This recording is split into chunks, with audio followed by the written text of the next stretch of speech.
Voici BlueSmart de Winkhaus, la nouvelle génération du contrôle d'accès électronique. Les composants principaux sont la clé BlueSmart, le cylindre BlueSmart et le lecteur d'implémentation relié en ligne au système de gestion central et servant d'interface. Grâce à sa technologie de réseau virtuel qui permet une diffusion virale des ordres, BlueSmart représente une solution optimale et économique pour un contrôle d'accès d'utilisation très convivial. Comment cela fonctionne? C'est très simple. Prenons un exemple. Voici une journée de travail standard. Ayant une clé déjà enregistrée dans le système de contrôle d'accès, M. Muller arrive à son travail. À l'entrée, il introduit sa clé dans le lecteur d'implémentation central, ce qui active la mise à jour de ses droits d'accès pour les prochaines 24 heures.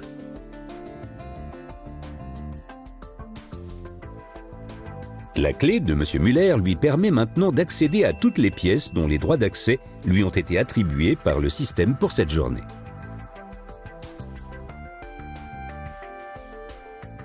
Qu'en est-il des nouveaux collaborateurs? M. Schultz entame sa première journée de travail dans l'entreprise et se présente auprès de l'administrateur qui programme les droits d'accès spécifiques à sa fonction sur une clé BlueSmart vierge et active celle-ci dans le système.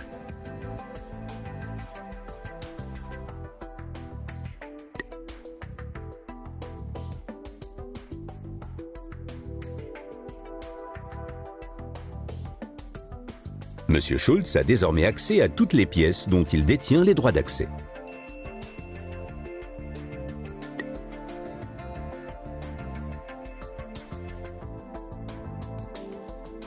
M. Muller et M. Schultz finissent leur journée de travail sans avoir rencontré de problème et quittent le bâtiment dans la soirée. Le lendemain, les collaborateurs arrivent au travail et introduisent leurs clés dans le lecteur d'implémentation. Lors de cette opération, le système actualise non seulement leurs droits d'accès pour la journée, mais enregistre également les données d'accès des clés et des cylindres de la veille sur le serveur.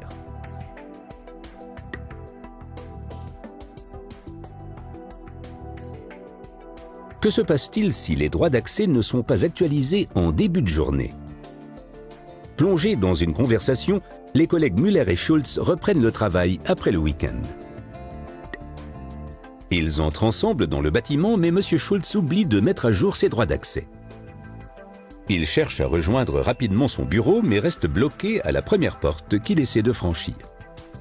N'étant valables que 24 heures, ses droits d'accès du vendredi sont périmés. Après avoir compris, M. Schultz retourne au lecteur d'implémentation pour y actualiser ses droits d'accès quotidiens.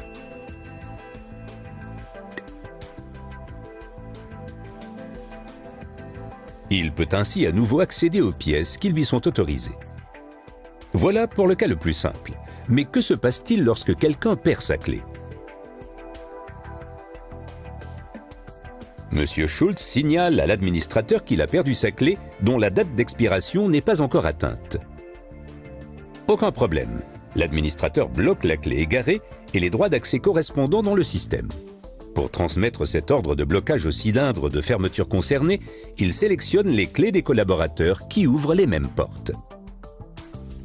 Et M. Schultz, l'administrateur lui remet une nouvelle clé et il bénéficie des mêmes droits d'accès que d'habitude.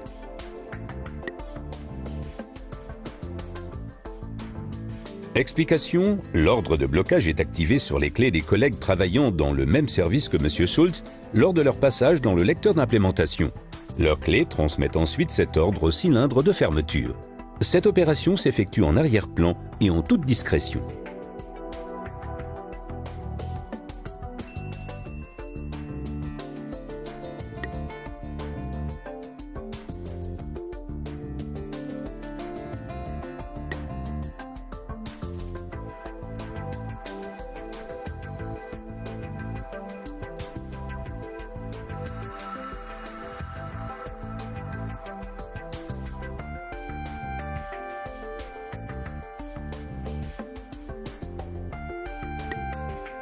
Qu'en est-il lorsque la clé perdue est un pass général?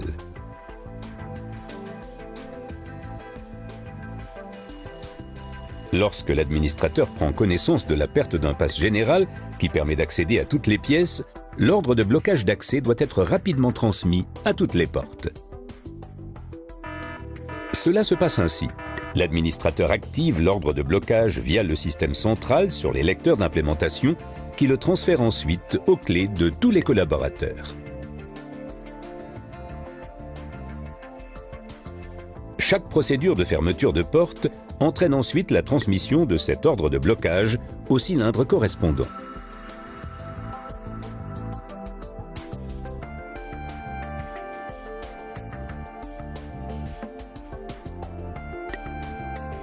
Dès que ce cylindre est actionné par un autre collaborateur, l'ordre de blocage est retransmis sur la clé de ce dernier. Pour cette diffusion dite virale des ordres de blocage, le lecteur d'implémentation central est certes la source de l'information, mais cette dernière est également transmise par chaque cylindre actionné qui a déjà enregistré l'ordre de blocage. Les diffuseurs de l'information se multiplient très rapidement par les opérations de fermeture et transmettent l'ordre de blocage de porte en porte à l'aide des clés. Si une personne mal intentionnée se retrouve en possession de la clé perdue, le système de fermeture lui interdira l'accès grâce à la diffusion de l'ordre de blocage.